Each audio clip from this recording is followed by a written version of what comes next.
James Earl Jimmy Carter Jr., born on October 1, 1924, in the small farming town of Plains, Georgia, at the Wise Sanitarium, the first U.S. president born in a hospital, entered the world as the eldest of 4 children to James Earl Carter Sr., a disciplined farmer, merchant, and World War I veteran who served in the 12th Artillery in France and built a peanut warehouse and general store grossing $50,000 annually by 1930, $850,000 in 2025 dollars, and Lillian Gordy Carter, a registered nurse, whose progressive views, inherited from her father Jim Jack Gordy's abolitionist leanings, led her to treat black neighbors as equals in the segregated South, often sharing meals with them in her kitchen and nursing black patients at home, defying Jim Crow norms.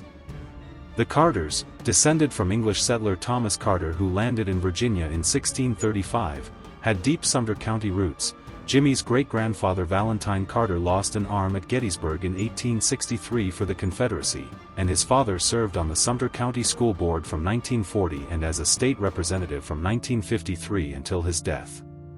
Raised in Archery, a rural enclave of 20 black sharecropper families on the Carters' 350-acre farm, Jimmy grew up amid the Great Depression's hardships in a clapboard house lacking electricity until 1938 and indoor plumbing until 1940, fetching water from a well, chopping wood for a stove, and hunting rabbits and possums for stew, often prepared by black cook Annie Mae Hollis. His mother's 12-hour shifts at Americus's hospital left him in the care of black farmhands like Rachel Clark, whose Baptist hymns and tales of slavery's legacy fostered Jimmy's empathy, forming interracial friendships with Jack Clark and Alonzo Davis that endured despite a 1933 incident when his father slapped him for playing hide-and-seek with black children, enforcing segregation's rules.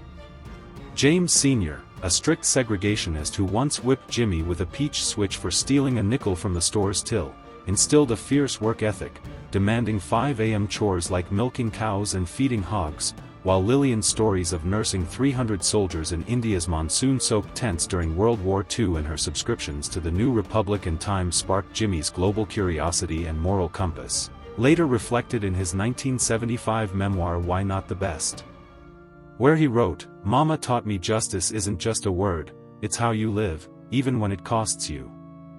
By age 10, Jimmy sold boiled peanuts on Plains dirt roads for a nickel a bag, saving $200 by 1936 to buy 5 tenant shacks, leasing them to black families for $2 monthly rents, a venture netting $120 yearly by 1938. At 12, his teacher Miss Julia Coleman, a John Dewey disciple, introduced him to Tolstoy's War and Peace, Norman Thomas's socialist essays, and H.G. Wells's The Outline of History, igniting a passion for literature, poetry, and moral philosophy. He memorized Robert Frost's Stopping by Woods on a Snowy Evening and later quoted its Promises to Keep in his 1977 inaugural address, while Coleman's 1939 assignment to debate world peace amid Hitler's rise shaped his lifelong pacifist leanings. Carter's education began at Plains High School in September 1937, where he joined the Future Farmers of America, raising hogs that won blue ribbons at the 1939 Sumter County Fair, crafting a walnut grandfather clock still in the Carter home, and excelling in debate, arguing for rural electrification in 1940 to bring power to 80% of Georgia's farms, though his 5 feet 9 inches, 140-pound frame earned him the nickname Jimmy Lee from bullies who dunked him in a rain barrel. A straight-A student, he skipped 11th grade due to Georgia's 11-grade system, graduating valedictorian in June 1941 at 16 with a speech titled, "We Can Have World Peace," delivered as Nazi tanks rolled into Russia, earning a standing ovation from 200 attendees at Plains Methodist Church. Enrolling at Georgia Southwestern College in Americus in September 1941 on a full scholarship, he studied engineering, physics, and calculus, earning a 3.8 GPA, and joined the Glee Club, singing at 10 local churches, but transferred to Georgia Tech in September 1942, enrolling in Naval ROTC and mastering fluid dynamics, inspired by Uncle Tom Gordy's letters of sailing the Pacific as a Navy radioman. Appointed to the U.S. Naval Academy by Congressman Stephen Pace in June 1943 after a year's waitlist, Carter endured Annapolis's brutal plebe hazing, 50 push-ups in icy showers, brace-up drills standing at attention for hours, but thrived, ranking 60th of 821 in the class of 1946, accelerated by wartime needs, graduating June 5, 1946, with a Bachelor of Science in Engineering, commissioned as an ensign at 21. At Annapolis, he boxed lightweight, losing 3 bouts but earning a "Battling Beaver" nickname for grit, and met Rosalind Smith, a shy 18-year-old from Plains and his sister Ruth's friend, on a July 1945 blind date at the Dixie Theater. Their romance bloomed through 200 letters during his submarine training, with Jimmy proposing in December 1945 atop Stone Mountain, marrying July 7, 1946, at Plains Methodist Church in a $200 ceremony, a 77-year union until her death on November 19, 2023.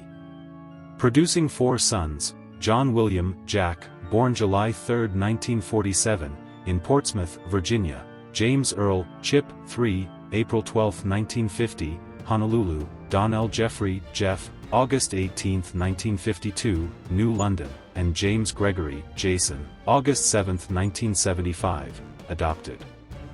Carter's naval career from 1946 to 1953 honed his discipline and intellect, serving in the Atlantic aboard the battleship USS Wyoming, repairing radar during 1946 North Sea storms that rocked the ship at 30-degree rolls, and in the Pacific on the submarine USS Pomfret, SS-391, qualifying as a submariner in June 1949 after 90-day patrols off Korea, manning sonar during mock attacks on Chinese junks and logging 1,800 underwater hours.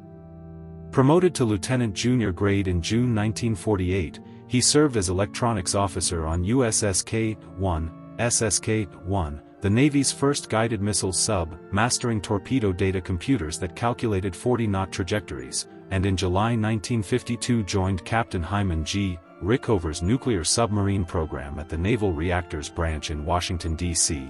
Enduring a 6-hour interview where Rickover grilled him on reactor physics, Melville's Moby Dick, and personal regrets, asking, "Why not the best?" A phrase Carter adopted as his 1976 campaign slogan. In December 1952, Carter led a 60-man team to Chalk River Laboratories in Ontario, Canada, to repair a partially melted NRX reactor core after a criticality accident, descending in 90-second shifts under 10,000 rads to unbolt 4 tons of uranium rods, a mission leaving him with trace radiation exposure, 0.1 rem, per Navy logs, shaping his 1977 veto of the Clinch River breeder reactor over proliferation fears. Stationed at Schenectady's Knowles Atomic Power Laboratory in March 1953, he trained on sodium-cooled reactors for USS Seawolf, studying at Union College and auditing MIT's nuclear engineering courses, but his father's pancreatic cancer death on July 22, 1953, at 58, prompted resignation on October 9, 1953, returning to Plains with an honorable discharge as a lieutenant, ending reserve status in 1961. The loss devastated Carter, who flew from Schenectady to Atlanta in tears, later writing in Why Not the Best? That it taught him life's fragility and duty's call. Returning to Plains in October 1953, Carter inherited a peanut farm and warehouse burdened with $180,000 in debts, $2 million in 2025 dollars, from his father's over-leveraged expansions, forcing Jimmy, Rosalind, and infant Jack into a $30-month public housing unit on D Street, a 600-square-foot apartment with 1 bathroom. Enrolling in agribusiness courses at the University of Georgia Extension in Tifton, Carter learned hybrid seed techniques, crossbreeding peanuts for 20% higher yields, while Rosalind mastered bookkeeping, balancing ledgers by hand.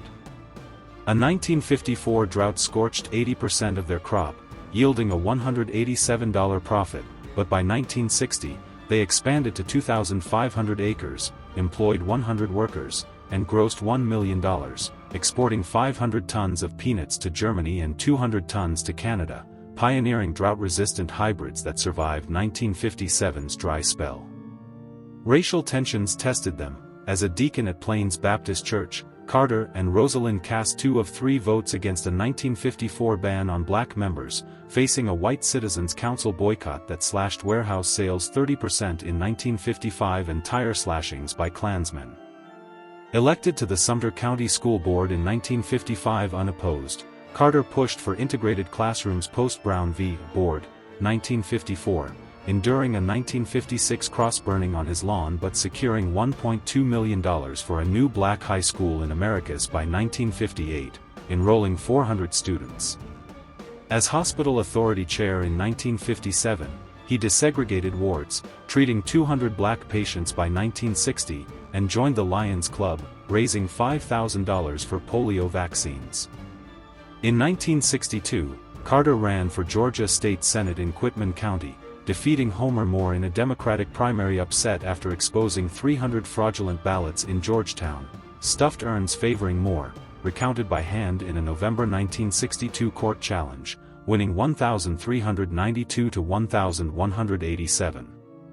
Serving from January 14, 1963, to 1967, he authored bills funding 10 vocational schools for 2,000 students and reapportioning districts to comply with Baker v. Carr, but clashed with segregationist Governor Lester Maddox, who brandished axe handles to block black diners at his Pick Rick restaurant. Resigning in 1966, Carter ran for governor, losing to Ellis Arnold in a primary where Maddox's KKK ties and "Segregation Now" slogan won rural whites with 185,672 votes to Carter's 146,132. The defeat, coupled with a 1967 melanoma scare requiring liver surgery at Emory Hospital, plunged Carter into depression, wandering peanut fields for weeks, but a born-again Baptist conversion at 43, praying with Sister Ruth in a field, "Lord, I'm yours, use me," rekindled his faith, joining the Southern Baptist Convention's missions in Springfield, Massachusetts, in 1968, distributing 1,000 tracts.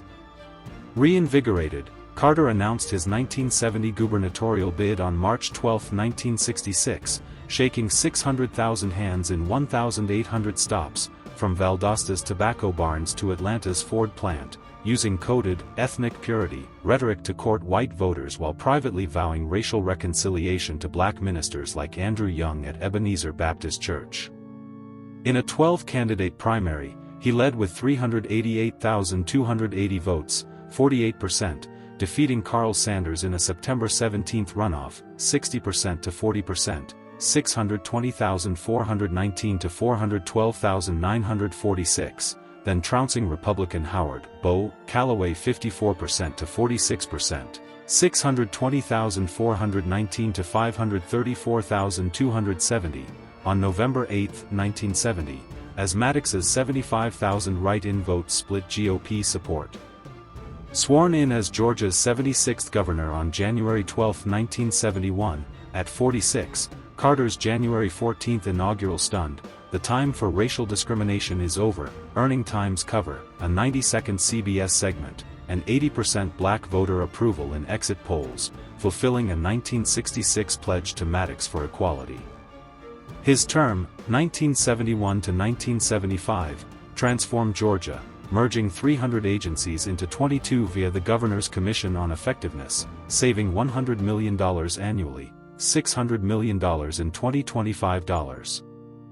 Appointing 107 black officials, including Leroy Johnson as the first black state senator since 1870, protecting 1 million acres via the Georgia Heritage Trust, including 400,000 acres of Okefenokee Swamp, and creating the Georgia Energy Office in 1973, rationing 10 million gallons of gas during the OPEC embargo.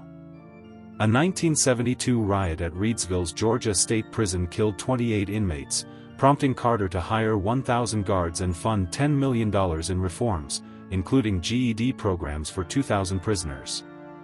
His 1974 veto of a death penalty bill, citing Baptist principles, commuted 38 sentences, though he signed a revised version in 1973 after adding appeals, executing 0 inmates.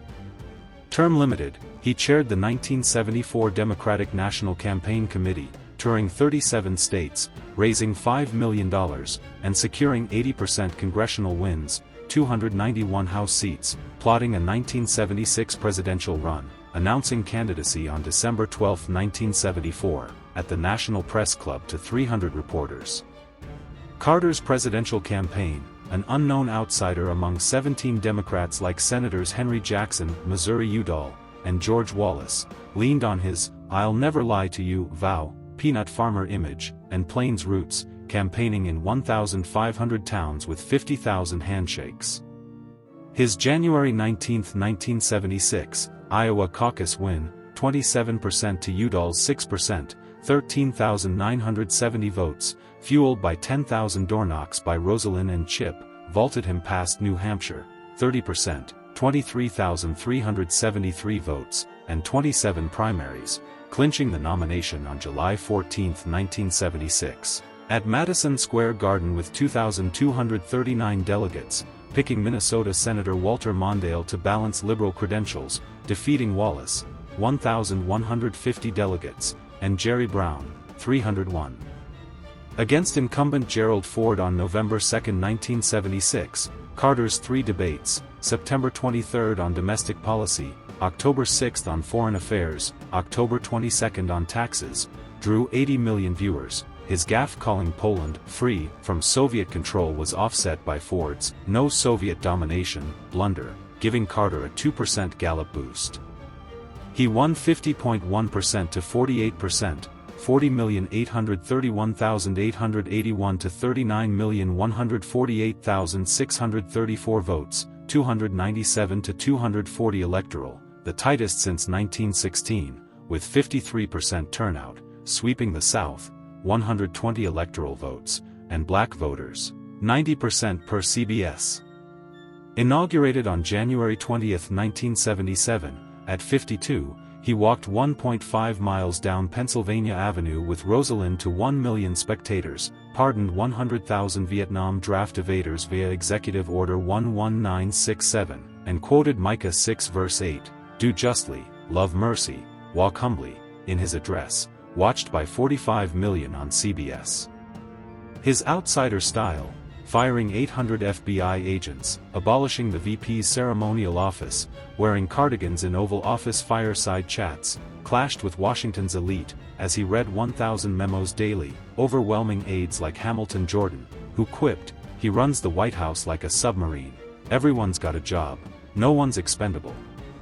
Carter's domestic agenda tackled stagflation, 7.1% inflation, 7% unemployment by 1980.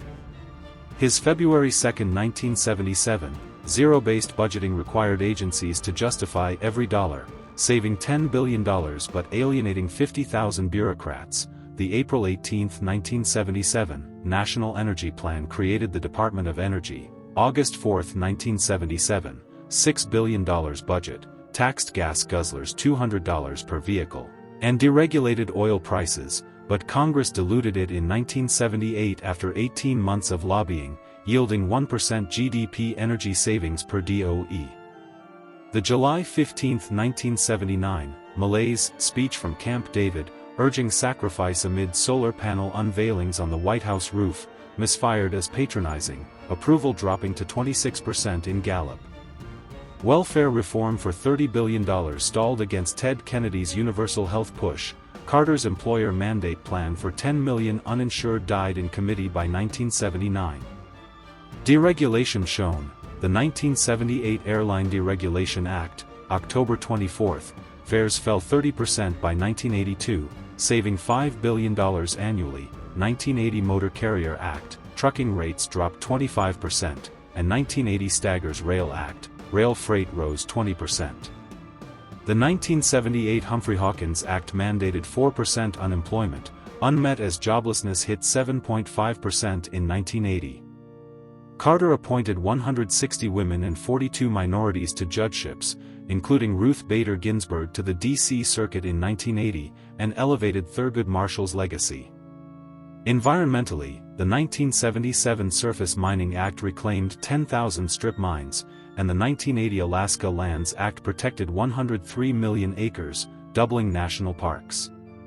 Scandals eroded trust. Budget Director Burt Lance resigned September 21, 1977, over $7 million in shady bank loans, and brother Billy Carter's $220,000 Libyan payments in 1980 sparked a Senate probe, costing 5% approval per Harris. Foreign policy blended human rights idealism with pragmatic compromises. The September 7, 1977, Panama Canal Treaties, transferring control by 1999, passed 68 to 32 despite Reagan's "we built it, we paid for it" attacks, saving $2 billion in defense costs. Carter mediated Rhodesia's 1979 transition to Zimbabwe, imposing sanctions on Ian Smith's regime via Executive Order 12183, enabling Robert Mugabe's election. He normalized China ties on December 15, 1978, derecognizing Taiwan, boosting trade to $5 billion by 1980. The Camp David Accords, September 5 to 17, 1978, with Egypt's Anwar Sadat and Israel's Menachem Begin, signed March 26, 1979, on the White House lawn, secured peace, Israel's Sinai withdrawal for Egypt's recognition, after Carter's 13-day mediation resolved 200 border disputes, earning a 1978 Nobel nomination, denied for Begin and Sadat. Yet he backed Indonesia's 1975 East Timor invasion, 200,000 dead, with $1 billion in arms, and South Korea's Park Chung-hee during Gwangju's 1980 massacre, 200 killed, undercutting human rights. The Soviet invasion of Afghanistan, December 27, 1979, prompted a January 4, 1980, grain embargo, 20 million tons, 1980 Moscow Olympic boycott, 65 nations joined, and $3 billion in CIA Mujahideen aid via Operation Cyclone. The Iranian Revolution, Shah Mohammad Reza Pahlavi's fall January 16, 1979, Ayatollah Khomeini's rise, exploded when Carter admitted the Shah for cancer treatment on October 22, 1979, sparking the November 4 embassy seizure of 52 hostages. The April 24, 1980, Desert One rescue failed, 8 dead in a sandstorm, $60 million loss, and 444 days of ABC's Nightline updates with Ted Koppel cemented Carter's impotence, approval at 20% by October 1980. Carter's 1980 re-election bid faced Senator Ted Kennedy's primary challenge over health care, Kennedy's universal plan versus Carter's employer mandate, and John Anderson's independent run, 5.7% vote share. Surviving the June 3 convention, 1,776 to 1,146 delegates, Carter's October 28 debate with Ronald Reagan faltered. Reagan's "Are you better off than 4 years ago?" quip to 80 million viewers overshadowed Carter's data-heavy defense, losing 489 to 49 electoral votes, 51% to 41%. 43,903,230 to 35,590,115, on November 4, 1980, conceding at 9:50 p.m. Eastern Standard Time. Hostages were released January 20, 1981, post-Reagan's oath, fueling October surprise, myths of GOP-Iran collusion, debunked by 1993 House probes. Carter left with 34% approval, retreating to Plains. Post-presidency, Carter redefined ex-presidential roles via the Carter Center, founded October 1, 1982, with $10 million from 100 donors, monitoring 100 elections by 2024, Panama 1989, Haiti 1990, Venezuela 2004, eradicating guinea worm, 3.5 million cases in 1986 to 14 in 2023, and building 4,000 Habitat for Humanity homes, including 10 in Natchitoches, Louisiana, in 2023. He negotiated North Korea's 1994 agreed framework, averting war over 50 megawatts of nuclear capacity, mediated Haiti's 1994 Aristide restoration, and monitored Venezuela's 2004 Chavez recall. He wrote 33 books, from Keeping Faith, 1982, to Faith, 2018, winning 4 Grammys for audiobooks. Awards included the 1998 UN Human Rights Prize, 1998 Hoover Medal, and 2002 Nobel Peace Prize for Untiring Effort, accepted in Oslo. War is always a real evil. Criticized for Palestine, Peace Not Apartheid, 2006, alleging Israeli apartheid, and Bush critiques, he taught Sunday school at Maranatha Baptist in Plains till 2019, drawing 500 weekly. Health faltered, 2015 melanoma surgery, for brain metastases cleared by Keytruda, cancer-free by 2016, falls fracturing pelvis in 2019 and 2020, skin cancer in 2021, dehydration hospitalization in 2022, hospice from February 18, 2023. Rosalind died November 19, 2023, at 96. Jimmy died December 29, 2024, at 100 in Plains, mourned at a January 9, 2025, funeral at Washington National Cathedral, with Biden, Clinton, Bush, and Obama eulogizing his moral legacy, attended by 2,000 and viewed by 50 million on CNN. Carter's downfall stemmed from economic mismanagement, foreign policy failures, and personal missteps in a post-Watergate era craving decisive leadership. Stagflation, 7.1% inflation, 7.5% unemployment by 1980, defied his 1978 $18 billion tax rebates and 1979 windfall profits tax on oil, as OPEC hike spiked gas to $1.20 per gallon, triggering 1979 shortages with 10-mile lines. His July 15, 1979, malaise speech, urging sacrifice amid solar panel unveilings, seemed condescending, approval crashing to 26% in Gallup, as 60% of viewers in a CBS poll called it divisive. Micromanaging 1,000 memos daily without a chief of staff until 1979's Hamilton Jordan alienated aides and Congress, his 15 uncoordinated initiatives, energy, welfare, hospital costs, diluted by vetoes, as his anti-pork stance frustrated House Speaker Tip O'Neill, who called him stubborn as a mule after Carter vetoed a $10 billion water projects bill in 1978. The Iran hostage crisis defined weakness, admitting the Shah October 22, 1979, for cancer treatment at Cornell Medical Center, despite State Department warnings of Tehran unrest, provoked the November 4 embassy seizure, 52 hostages held 444 days. The April 24, 1980, Desert One rescue, 8 dead in a sandstorm, $60 million in crashed helicopters, humiliated, with ABC's Nightline amplifying hapless imagery to 20 million nightly. Backing Indonesia's 1975 East Timor invasion, 200,000 dead, with $1 billion in F-16s, and South Korea's Gwangju massacre, 200 killed, contradicted human rights, while Afghanistan's Soviet invasion, December 27, 1979, drew a weak grain embargo, 20 million tons, and Olympic boycott, mocked by Moscow as petty. His Baptist moralism, firing cabinet members like Joseph Califano in 1979, shunning deal-making, bred resentment. His engineering mindset, obsessing over details like White House tennis court schedules, logged in 1978 diaries, neglected optics, letting Reagan's charismatic "Morning in America" dominate. His 1980 rout, 489-49 electoral. A rejection of earnest but ineffective leadership, as 70% of voters in exit polls cited weakness as their reason.